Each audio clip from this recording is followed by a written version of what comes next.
माझ्या आरंभीच्या देवाबरोबरच्या वाटचालीत मला खूप संघर्ष करावा लागला, पण आता माझ्या लक्षात आलंय की इतका आटापिटा करण्याची गरज नव्हती. तेव्हा बऱ्याचदा ही चांगली गोष्ट असते की इतरांच्या चुकांमुळे तुम्ही सुद्धा शिकत असता. आज मी तुम्हाला सांगणार आहे देवाबरोबरच्या जवळकीविषयी, कारण देवासोबत तुमचं नातं जितकं जवळचं असतं, जितकं खोल असतं आणि जितकं व्यक्तिगत असतं, म्हणजे फक्त तुम्ही आणि देव असा सगळा मामला असतो, म्हणजे तुमचं देवाबरोबरचं नातं अगदी सखोल असतं, तेव्हा सैतानाला तुमची भीती वाटते.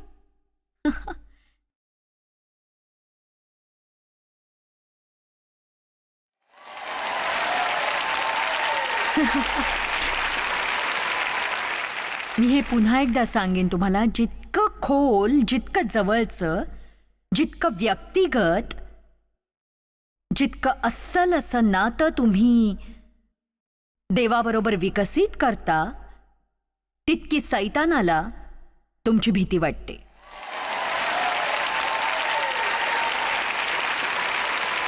मला नाही वाटत सैतानाला फार काळजी वाटत असेल जेव्हा तुम्ही एखाद्या संस्थेचे सदस्य असता आणि त्यांच्या धार्मिक नीतिमूल्यांचं पालन करता, कारण तिथे हृदयाचा काही संबंध नसतो, ते वरवरचं नातं असतं. आणि आता मला चांगलं आठवतंय की एक असा काळ होता जेव्हा देवाबरोबरचं माझं नातंही असंच बेगडी होतं. बऱ्याच मूर्खपणाच्या गोष्टी मी देवाला आवडतात असं समजून करत होते आणि त्याला सगळं काही ठाऊक होतं. आणि बघा, माझ्या मते देवाबरोबर जवळचं नातं निर्माण करणाऱ्या दोन चाव्या आहेत, आणि जवळीक या शब्दातून चुकीचा अर्थ काढू नका कृपया, कारण त्याचा काही उपयोग नाही, नाही का?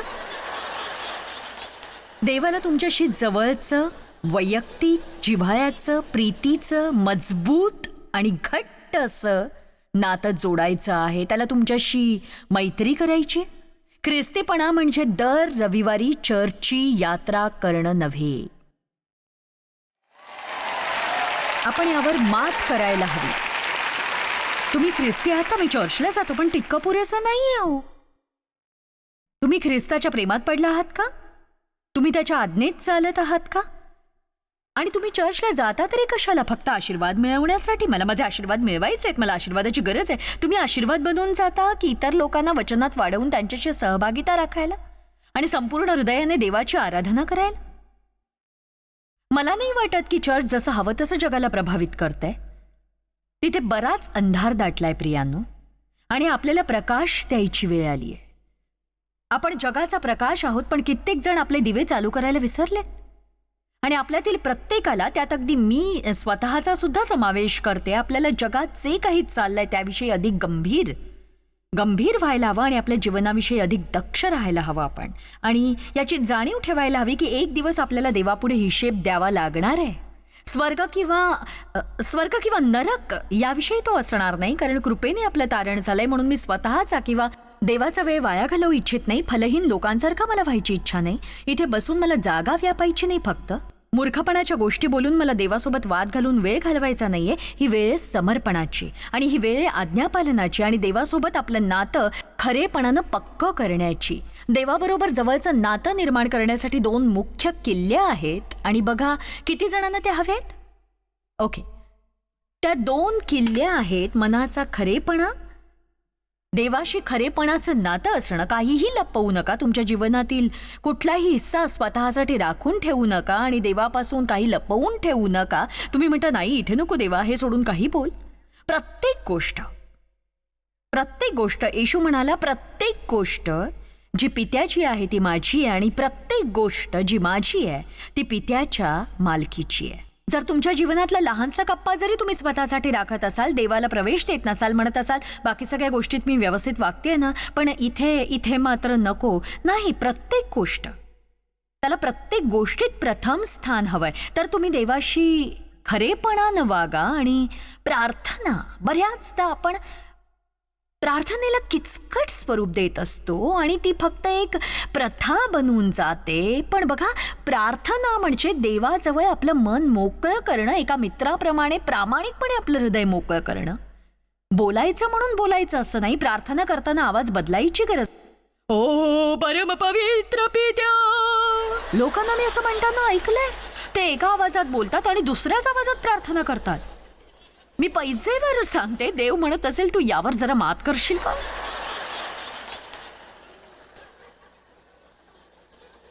मी आहे देवा, मी आहे पुन्हा जॉयस. सत्य आणि वेळ. देवाबरोबर जवळीक साधण्यासाठी तुम्हाला तुमचा वेळ खर्च करावा लागेल आणि तुम्हाला या क्षणी सांगू शकते, जर तुम्ही या गोष्टी करायला तयार नसाल तर तुम्ही तुमच्या जीवनात एका गोष्टीला नेहमी मुकत राहाल आणि त्या गोष्टीचं शल्य तुम्हाला बोचत राहील. कारण जर तुमच्या जीवनात देवाला प्रथम स्थान नसेल तर तुम्ही समाधानी नसणार कधीही. आपल्या प्रत्येकात देवाच्या आकाराची पोकळी आणि त्यात देवाशिवाय काहीच असू शकत नाही. तुमच्या कामातलं पद ती भरू शकत नाही. तुमचा प्रियकर किंवा प्रेयसी नाही, पती किंवा पत्नी नाही, मूल नाही, मित्र नाही, तुमची कुठली पदवी नाही, तुमचं धन नाही, गाडी बंगला नाही, काहीच त्यात बसणार नाही. फक्त देव. जे काही देव आपल्याला सांगतो ते आपल्या हिताचं असतं. आता बघा, विश्वासी या नात्याने आपल्याजवळ प्रचंड सामर्थ्य असतं असं मला आढळलंय. बघा, मी बरीच वर्ष नामधारी चर्चला जात होते, त्यामुळे मी एक पराजित जीवन जगत होते. मी स्वर्गाच्या वाटेवर असलेली व्यक्ती होते, पण माझ्या जीवनात आनंद नव्हता ज्याची मला गरज होती आणि त्याचा खापर मी इतरांवर फोडायचे. माझ्या मते या जगातली सगळ्यात मोठी शोकांतिका आहे एक ख्रिस्ती व्यक्ती असणं. ऐकलत का तुम्ही? खरं तर असमाधानी ख्रिस्ती असणं हाच एक फार मोठा विरोधाभास आहे. म्हणजे या दोन गोष्टी एकाच वाक्यात असताच कामा नयेत असं मला वाटतं. कारण जे काही ख्रिस्ताशी निगडीत असतं त्यात खरं सुख असतं. आपल्या पापांची क्षमा झाली आहे, तुम्हाला नवी सुरुवात मिळाली आहे, तुम्ही ख्रिस्तामध्ये नवी उत्पत्ती आहात, तुम्हाला आशा आहे. बघा, याचा अर्थ असा नाही की समस्या असणारच नाही, पण आपल्याकडे जिवंत देव आहे. लोक नेहमी असं म्हणतात, आम्ही यातून जातोय, आम्ही त्यातून जातोय. प्रभूचे आभार माना की तुम्ही जाताय. मध्येच कुठेतरी अडकून पडला नाही आहात जिथून निघणं कठीण आहे. मीही अशीच होते, मी यातून जाते, मी त्यातून जाते. एक दिवस प्रभू म्हणाला, तू यातून चाललीस तर आनंद कर. प्रभूचा धन्यवाद असो, मी त्याच्यासह संकटातून जाते. संकटातून जात असताना त्याच्याशिवाय कुणी नाही. तुमच्या जीवनात समस्याच असतील आणि देवच नसेल तर काय होईल तुमचं सांगा मला? ते चांगलं नसेल. आमेन. आणि म्हणून देवासोबतच्या आपल्या नात्याचा गांभीर्याने विचार करा. देव आपल्याला सामर्थ्य देतो, पण ते मिळतं ते त्याच्या जवळ गेल्याने. मी अनेक वर्ष सैतानावर ओरडत होते, म्हणजे मी त्याला इतक्या मोठ्याने धमकवायचे की माझा घसाच बसायचा, तरीही मला विजय मिळत नव्हता. आणि एके दिवशी देवाने माझे डोळे उघडले. जेव्हा मी प्रार्थनेच्या नावाखाली अक्षरशः ओरडत होते, प्रार्थनेत मी फक्त ओरडायचे. देव म्हणाला की हे काय करतेस तू? आणि तो म्हणाला की येशूने आत्मिक युद्ध कसं जिंकलं याचा अभ्यास कर तू. त्याला सैतानाची समस्या नव्हती. जिथे कुठे येशू जायचा तिथून तो निघून जायचा. जिथे कुठे मी संदेश द्यायला जाईन तिथे मला सैतानाने असायला नकोय, कारण मी जेव्हा जेव्हा तिथे जाईन सैतान तिथून निघून जायलाच हवं. आमेन. आणि तुम्ही कामावर जाता तेव्हा सैतानाने लपायला हवं. सकाळी तुम्ही आपले पाय जमिनीवर ठेवता तेव्हा एका सैतानाने दुसऱ्याला म्हणायला हवं, अरे बापरे, हा पुन्हा झोपेतून उठलाय, बापरे ती जागी झालीये. असं म्हणू नका की तो सैतान आणि तो सैतान आणि तो सैतान सैतान सैतान. आपण सैतानाविषयी खूप बोलतो, पण जर आपण येशूच्या जीवनाकडे पाहिलं तर लक्षात येईल की त्याला सैतानाची समस्या मुळीच नव्हती. तो प्रत्येक युद्ध जिंकला आणि प्रत्येक मोहावर त्याने जय मिळवला. त्याच्या जीवनातून तुम्हाला उत्तेजन मिळेल. पण बघा, मी याविषयी शिकवणार नाही, ही वेगळी मालिका आहे पूर्णपणे. एक गोष्ट लक्षात येईल तुमच्या, तो जास्तीत जास्त वेळ पित्यासोबत घालवायचा.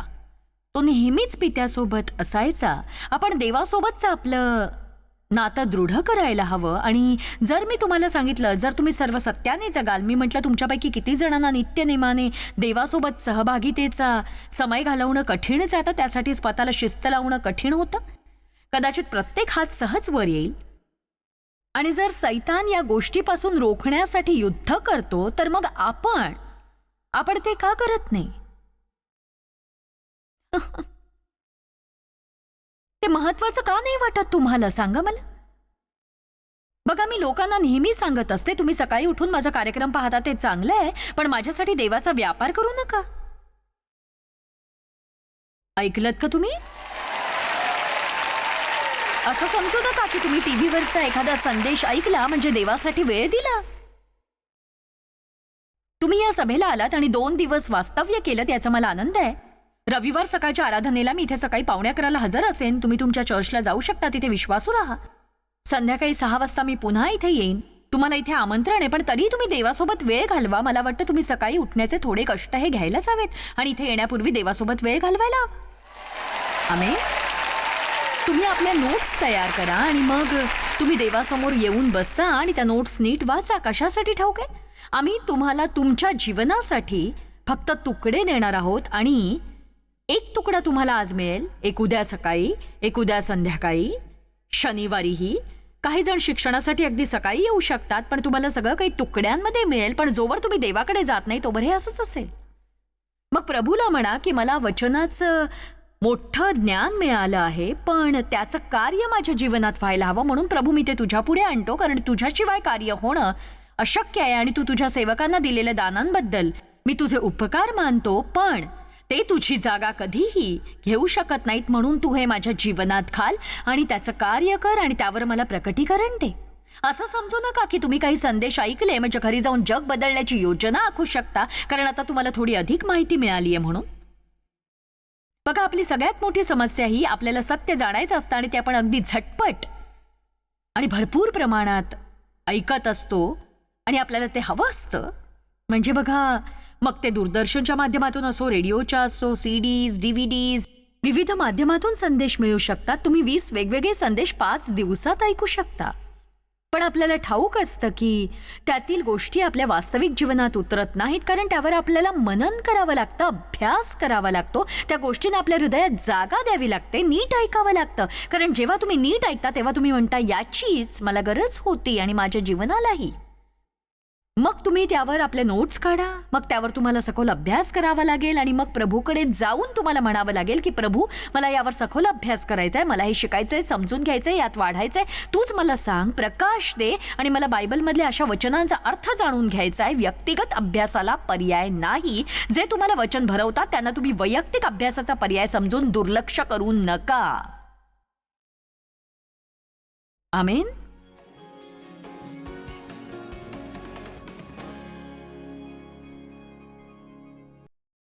देव महान आहे, त्याच्या तुमच्यासाठी महान योजना आहेत, तो तुमचा सहकारी आहे. पण म्हणजे तो तुमच्यासाठी सगळं काही करेल असं नाही. तो तुम्हाला शक्ती आणि क्षमता आणि ज्ञान अवश्य देईल, पण तो तुमच्यासाठी सगळं काही करणार नाही.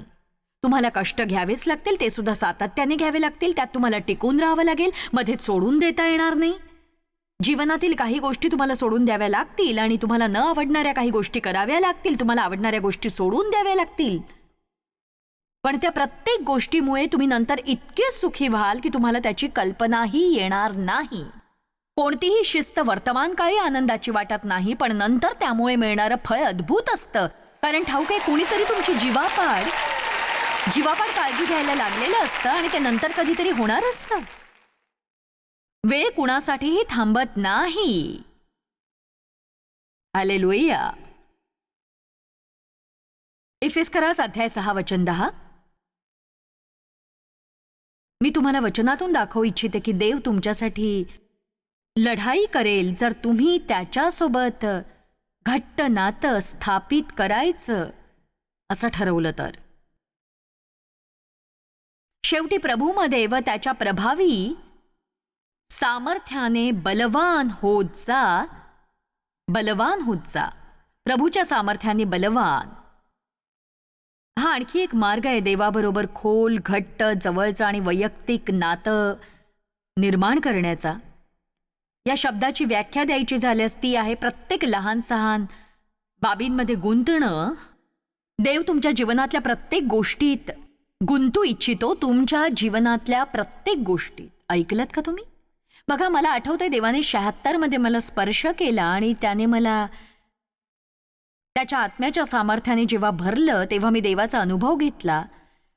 आणि ठाऊक आहे बघा, देव आपल्याशी बोलतो आणि मला ठाऊक आहे की हे ऐकून काही जण खूप अस्वस्थ होतात आणि मला याची कल्पना आहे, कारण आधी मी सुद्धा अगदी तशीच होते.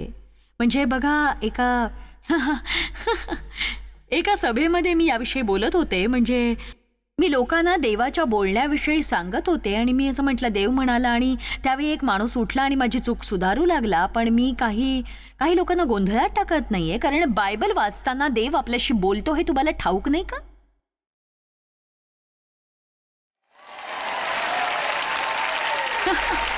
देव वचनाद्वारे आपल्याला मार्गदर्शन करतो. आपल्याला देवाचा आवाज थेट ऐकू येत नाही आणि लोकांना हेच समजत नाही. तुम्ही स्वतःला कोण समजता? स्वर्गाशी तुमची विशेष तार जोडली आहे का?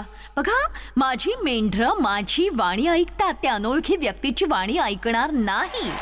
वचन वाचाल तर देवाचा आवाज ऐकाल. मी स्वतः याचा अनुभव घेतलाय, कारण जेव्हा देवाने माझ्या जीवनाला स्पर्श केला तेव्हा मी देवाचा आवाज शोधत नव्हते. तो शोधायचा असतो हेही मला ठाऊक नव्हतं. पण जेव्हा मी देवाचा आवाज ऐकला मी हर्षित झाले. माझी पावलं जमिनीवर ठरेसतात. पण एक सांगू, देवाने मला स्पर्श केला तो होता शुक्रवार आणि त्या दिवशी मी आणि डेव एका लीगमध्ये क्रिकेट खेळायचो. आता ऐका, मला तुम्हाला सांगायचंय देव किती जवळीक साधतो ते. त्याचा आपल्याशी नाता फक्त आत्मिक स्तरावरचं नाहीये.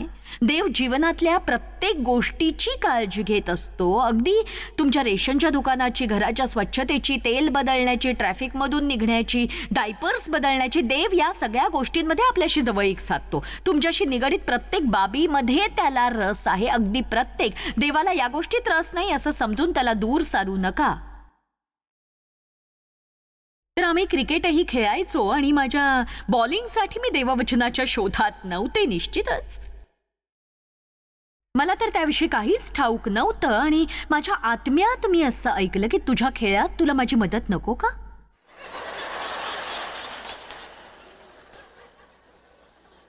मी नाही तसं करणार. पण म्हणजे माझी मानसिकता अशी होती की देव आत्मिक गोष्टींपुरता आणि खूप मोठ्या संकटांपुरताच मर्यादित आहे हे मी लक्षात घ्यायला हवं. पण क्रिकेट? आणि मग मला असं ऐकू यायचं की बघ, तुझे केस सारखे करायला माझी मदत घेऊन तू सुखी का नाही होते सांग मला. पण मला याची मुळीच कल्पना नव्हती. बघा, लक्ष देऊन ऐका, तुम्हाला कल्पना नाहीये देवाबरोबर तुमचं नातं किती अद्भुत होईल जर तुम्ही लक्षात घेतलं की देवाला तुमच्या जीवनातल्या प्रत्येक लहान सहान क्षेत्रात रस आहे. मला काय म्हणायचंय ते समजून घ्या तुम्ही.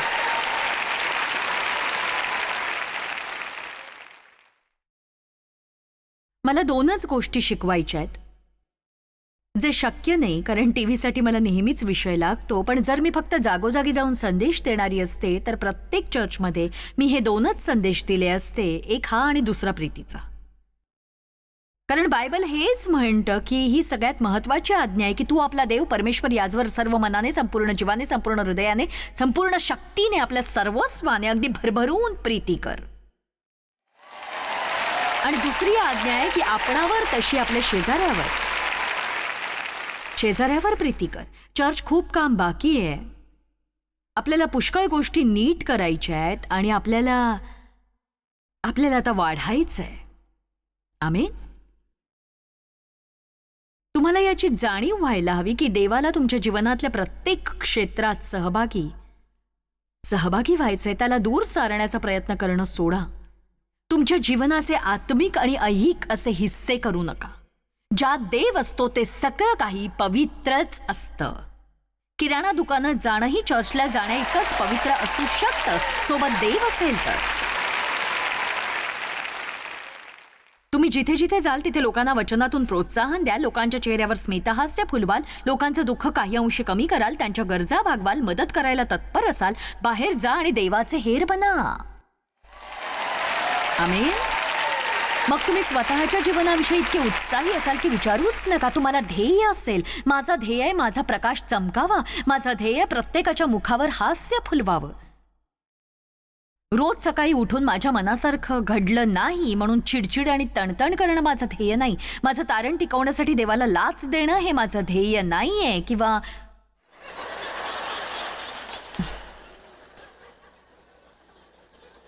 बघा, या सभेला येऊन कुणी असंही म्हणेल की बघ देवा, या आठवड्यात तुम्हाला काहीही सांगितलं नाहीस. या आठवड्यात मला तुझं वचन मिळालं नाही. माझं कसं होईल ते सांगता येणार नाही. बघा, तुम्हाला वचन मिळालं. आता स्तुती करा आणि पुढे जा. देवावर प्रीती करा.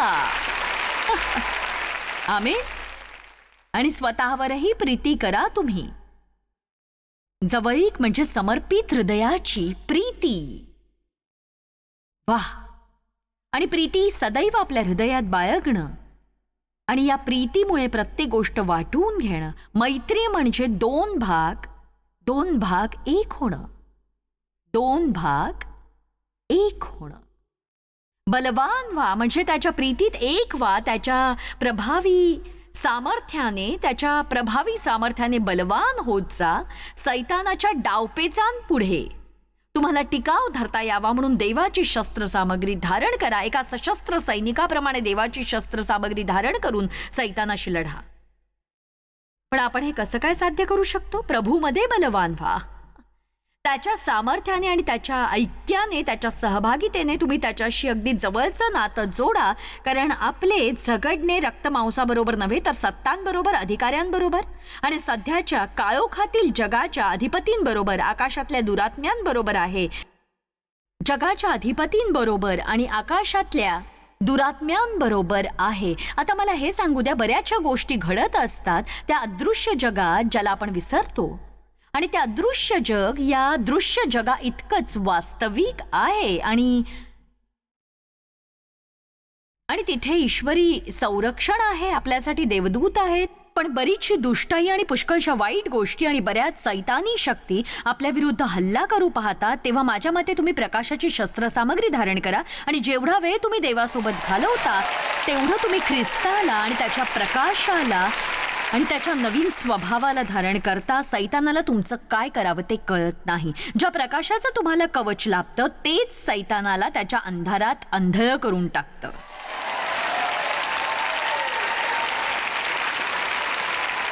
तुम्हाला कुणी दुखावलं असेल, देवासोबत वेळ घालवा. त्याच्याविषयी चहाड्या करत 40 मित्रांना सांगत फिरू नका. त्याचा काहीही उपयोग नाही. मी असं म्हणत नाही की लोकांशी बोलू नका. देव लोकांचा उपयोग करतो, त्याबद्दल त्याचे उपकार माना. पण कधी कधी अति होतं. आपण फोनवर बोलतो पण देवाशी बोलत नाही.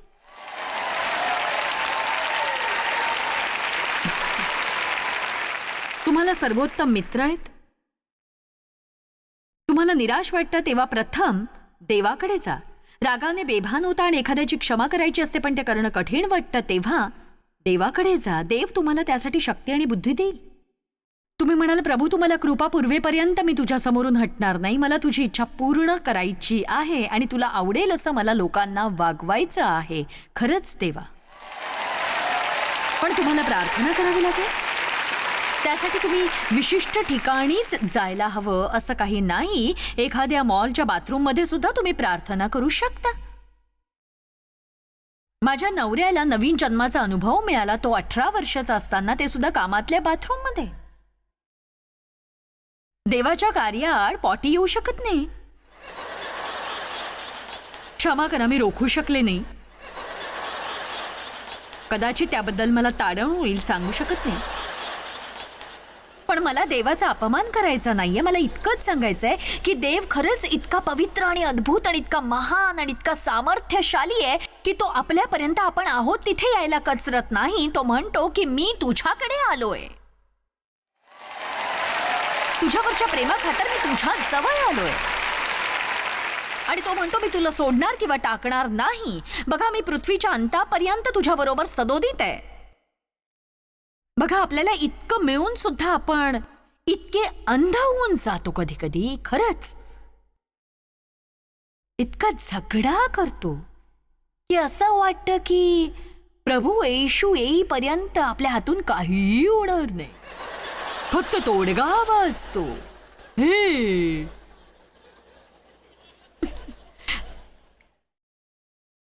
हे मी सगळं काही केलंय. चुकीच्या गोष्टी करून पार थकून गेलो होतो. शेवटी एकदाचा देवाला म्हणालो, तूच शिकव मला चांगल्या गोष्टी करणं. आम्ही लक्षात ठेवा, देव वाट पाहतोय आपण त्याच्यासोबत जवळीक साधायला किती उत्सुक आहोत याची. जितकं आपण देवाच्या जवळ राहू तितकं आपलं जीवन तृप्त असेल.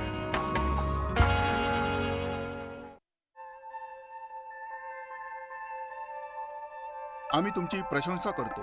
जगभरामध्ये हे सेवा कार्य शक्य करण्यासाठी आम्ही आमचे मित्र आणि भागीदार यांचे आभारी आहोत. एकत्रपणे आम्ही भुकेलेला अन्न पुरवितो, गरिबांना वस्त्र पुरवितो आणि राष्ट्रांना सुवार्ता सादर करतो. कृपया आमच्याशी संपर्क साधा किंवा भेट द्या tmmindia.org वर. आजच तुमच्या प्रार्थना विनंत्या सादर करा. आमच्या इतर साधनांची माहिती मिळवा, जॉयच्या सभेचे वेळापत्रक पहा आणि आमच्या बरोबर सहभागी व्हा. आम्ही येशूची प्रीती जगभरात वाटतो. दाखवण्यात आलेला कार्यक्रम जॉयस बार मिनिस्ट्रीचे मित्र व भागीदार यांच्याद्वारे केला आहे.